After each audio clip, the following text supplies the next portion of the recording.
Posibleng madagdagan ulit ang bayarin sa kuryente ng mga customer ng Meralco ngayong buwan. Kasunod yan ng nakaambang malaking pagtaas sa pass-through charges o mga singil na ipinapasa sa consumer. Nakatutok si Bernadette Reyes.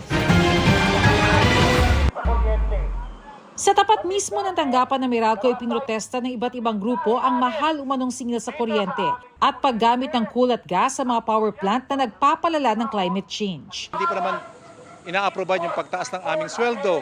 Itong kuryente, sumasabay pa. Pero may pasintabi na ang Meralco na may nakaamba silang malaking pagtaas sa pass-through charges o yung mga singil na ipinapasa sa consumer bagamat wala pang pinal na kwenta. Kabilang dito ang transmission charge, feed-in tariff allowance na inaprubahan ng ERC at ang generation charge na tataas dahil sa mas mahal na singil ng WESM, isa sa binibilhan ng kuryente ng Meralco at iba pang distributor. Napakabigat po lalo na sa tulad lang namin na daily lang ang salary. Sacrifice namin lahat ng mga budget. Ayon sa Meralco, nakipag-ugnayan sila sa mga supplier na ipagpaliban muna ang ibang bahagi ng generation cost at utay-utayin sa 3 buwan ang pagkolekta rito mula Hunyo hanggang Agosto.